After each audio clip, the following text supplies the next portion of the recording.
Parliament में सांसदों की ही नहीं सुनी जा रही है, आप कह रहे हैं सबकी सुनी जा रही है। पार्लियामेंट में सांसदों की ही नहीं सुनी जा रही है, देश खतरे में है और आप कह रहे हैं सबकी सुनी जा रही है। कोटा में हमारे बच्चे सुसाइड कर रहे हैं, निर्वस्त्र करके महिलाएं घुमाई जा रही है, डिजिटल की बात की जा रही है और डिजिटल जो है पार्लियामेंट बना उसमें अभी बरसी के दिन जिसमें हमारे 1 दर्जन जवान शहीद हुए थे 2001 में, उसी दिन सुरक्षा चाक चौबंद नहीं थी। गृह मंत्री से हमने उसी दिन इस्तीफा मांगा था कि डिजिटल पार्लियामेंट को भी सुरक्षित नहीं रखा जा सका, इसलिए कि ये सरकार फेल है, यह सुरक्षा करने में फेल है। लोग मारे जा रहे हैं, हिंसा हो रही है, बलात्कार हो रहे हैं, रोजगार नहीं है, महंगाई चरम पे है, जीविकोपार्जन मुश्किल हो रहा है। ऐसी सरकार को देश में रहने का अधिकार नहीं है। जो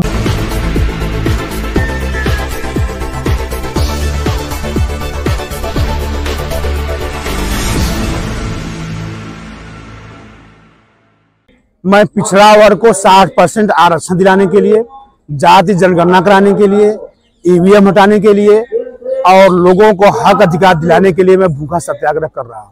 यह 20 दिसंबर 2020 से उत्तर प्रदेश के जनपद भदोही सशक्त समाजवादी पार्टी के राष्ट्रीय कार्यालय नागमपुर से चालू हुआ है।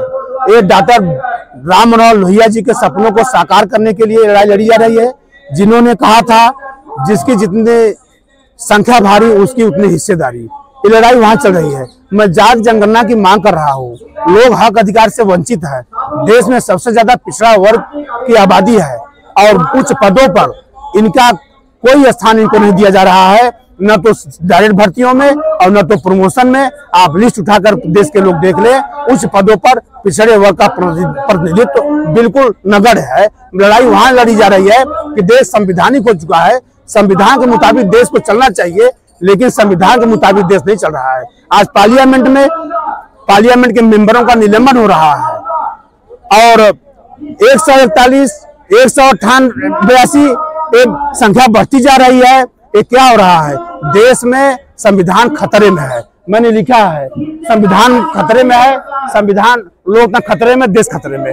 मैंने जो लिखा लगता है कि संविधान खतरे में है और देश खतरे में, लोकतंत्र खतरे में है। जब पार्लियामेंट के 200 सांसद जब ये मांग कर रहे हैं कि अडानी के मामले पर और जेपीसी के मामले पर जब मांग कर रहे हैं कि जेपीसी को गठित किया जाए और उसकी जांच कराई जाए, तो 200 सांसद पार्लियामेंट से विजय चौक तक मार्च कर रहे हैं। 200 सांसद देश की सबसे बड़ी आबादी के सांसद, और उनकी नहीं सुनी जा रही है और जेपीसी की मांग नहीं हुई, निलंबन हो रहा है और महुआ मोइत्रा को बात रखने का मौका नहीं मिल रहा है। पार्लियामेंट में सांसदों की नहीं सुनी जा रही है तो देश के बाहर आम पब्लिक की बात कहीं नहीं सुनी जा रही है। इस बात को आप अच्छी तरह से अपने आप जान सकती है।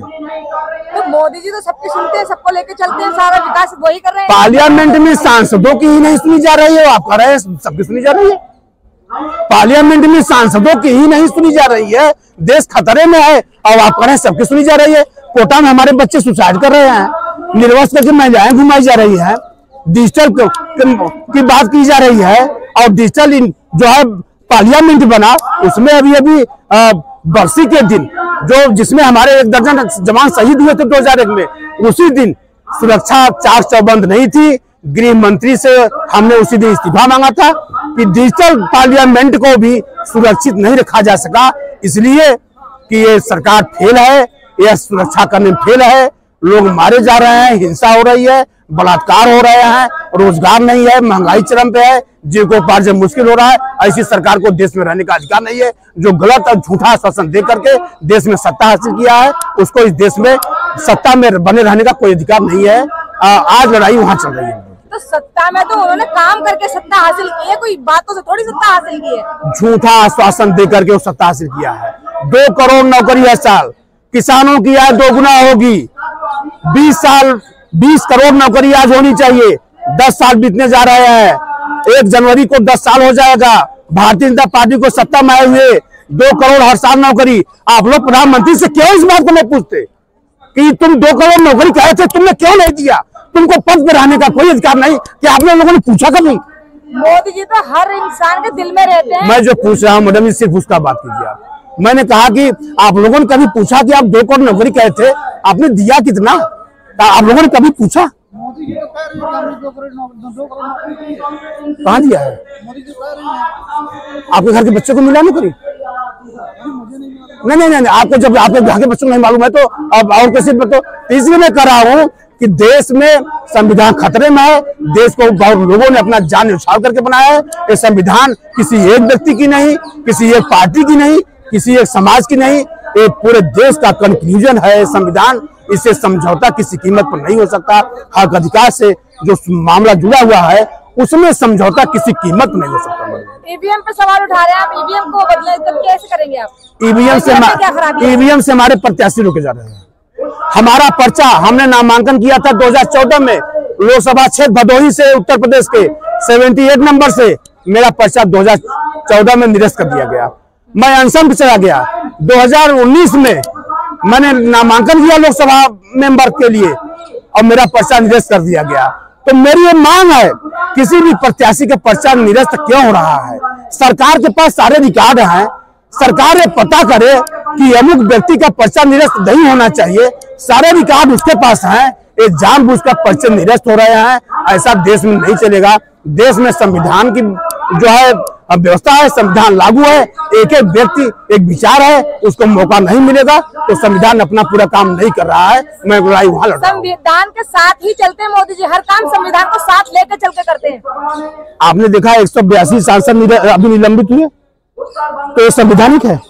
और बहुआ मोइत्रा को अपनी बात रखने का मौका नहीं मिला, वो संवैधानिक है। 200 सांसद जेपीसी की मांग कर, जेपीसी क्या है? क्या है जेपीसी? केवल सुनिए, जेपीसी है ज्वाइंट पार्लियामेंट्री कमेटी। और सत्ता पक्ष से विपक्ष के सांसद मिलकर के जो स्थिति है, जिस मांग को लेकर के जेपीसी होगा उस पर इंक्वायरी होगी, है वो कमेटी गठित। ये पार्लियामेंट में क्यों नहीं हुआ? क्यों जेपीसी की मांग नहीं हुई? और हमारे सांसद आज असहज महसूस कर रहे हैं पार्लियामेंट के अंदर, उनकी नहीं सुनी जा रही है। ये मोनोपोली, एकाधिकार और ये जो है तानाशाही देश नहीं चलेगा। ये इंडिया 2024 में आ रही है और भारतीय जनता पार्टी को कहीं खड़ा होने का मौका नहीं मिलेगा। इनके प्रत्याशी जगह जगह से भगा दिए जाएंगे। आप बहुत नजदीक आने वाला है दिन, और आप देखिएगा। पार्लियामेंट में कुत्ते बिल्लू की तरह लड़ रहे हैं, तो ये है सांसद। ऐसा है, अब व्यवस्थित पार्लियामेंट में आप कह सकती हैं कि जिस हिसाब से कर रही है उस हिसाब से लोग लड़ सकते हैं, क्योंकि अब व्यवस्थित पार्लियामेंट में सिस्टम हो सकता है जो आप कर रही है। आप 24 की बात कर रहे हैं, अभी सेमीफाइनल में तो आप बुरी तरह से हार चुके हैं। ऐसा है, आप विधानसभा के चुनाव से लोकसभा चुनाव से आप तालमेल मत रखिए, ठीक है? ये लोकसभा का चुनाव है, देश का चुनाव है, देश का सबसे बड़ा चुनाव है। आप स्वयं, आप ही लोग 2024 में नरेंद्र मोदी के भगाने काम आप लोग करेंगे, आपको लाने का काम नहीं करेंगे। क्योंकि सबसे पीड़ा अगर मीडिया को है तो भारतीय जनता पार्टी को है, वो दिल से है, दिल से है, दिल से है। नरेंद्र मोदी 23 में भी आए और 24 में भी आएंगे। लोगों के दिल में बसे हुए नरेंद्र मोदी। ऐसा है, देश के लोगों को और असंवैधानिक से मारना हो तो आप जैसे और तमाम मीडिया के लोग लाने की बात करें, क्योंकि जब जब भारतीय जनता पार्टी ने एक्ट पारित किया है उसके एवज में लोग मारे गए हैं। आप कोई भी बता दीजिए, हमको कोई कानून बता दीजिए। आप जब नोटबंदी हुई उसमें लोग मारे गए, लाइन खड़े करके मारे गए, उससे मिला गया हमारे देश को। उसके बाद 78 सीआरपीएफ के जवान दंतेवाड़ा में काट दिए गए। पुलवामा घटना घटा। जब तुमने कहा कि नोटबंदी होगी तो यहाँ पे जो है बिल्कुल आतंकवाद खत्म होगा, उसके बाद 78 पालिया हमारे सांसद और जो है सीआरपीएफ जवान काट दिए गए, वो जिम्मेदार कौन है? तो मोदी जी जिम्मेदार है। मोदी जी सिर्फ जिम्मेदार इस नोटबंदी के लिए है? मोदी जी ने काटा उन्हें। मोदी ने सिर्फ नोटबंदी के जिम्मेदार है? सिर्फ रातों रात राजशाही थोड़ी है कि रातों रात तुम लोगों को जो है फरमान जारी करते रहो। जिस हिसाब से नोटबंदी के दिन, नोटबंदी के समय रोज नए नए फरमान आए, उसमें पार्लियामेंट एक्ट पारित नहीं किया। प्रधानमंत्री अपने मन से ये जो है रोज जो है बयान जारी करता रहा। यह देश खतरे में है। आप लोग देश से मैं अपील करता हूँ, सच्चाई छापो, देश को बचा लो, देश खतरे में है। युवा हमारा आत्महत्या कर रहा है, हमारे बच्चे आज कोटा में आत्महत्या कर रहे हैं, एक बच्चा रोज मर रहा है। क्या यह सरकार नौकरियां दे सकती? लाखों लाख नौकरियां बाकी है विभागों में, यह सिर्फ मार रही है। मार रही है। ऐसी सरकार को जरूरत नहीं है जो लोगों को मार रही है। अपराध भ्रष्टाचार खत्म किया है मोदी जी ने। हाँ, आप बिल्कुल सही कह रही है। 3 महीने में बाद जो निर्वस्त्र करके महिलाएं घुमाई गई थी, उसके बाद इसको संज्ञान लिया गया। ये आप बिल्कुल सही कह रहे हैं कि अपराध खत्म कर रहे हैं। जीरो टॉलरेंस की बात करने वाला हर जगह हिंसा करा रहा है, लोग मारे जा रहे हैं और किसी भी काल में निर्वस्त्र करके महिलाएं नहीं घुमाई गई। अगर घुमाई गई तो भारतीय जनता पार्टी के शासनकाल में, डबल इंजन की सरकार में, प्रधानमंत्री नरेंद्र मोदी के प्रधानमंत्री काल में घुमाई गई। आप लोग इसको छापिए और पूरी दुनिया को बता दीजिए ये प्रधानमंत्री निर्वस्त्र करके महिलाएं घुमा दिया।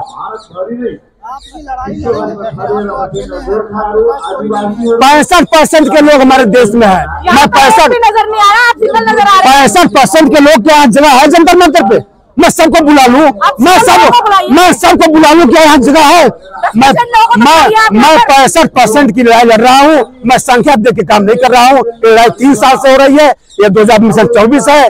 मैं देश की सबसे आबादी के लिए लड़ रहा हूँ। मैं भूखा सत्याग्रह कर रहा हूँ, लोगों से कह दिया हूँ आप लोग अपना काम कीजिए, आगे का भविष्य सुधारिए अपने बच्चों का।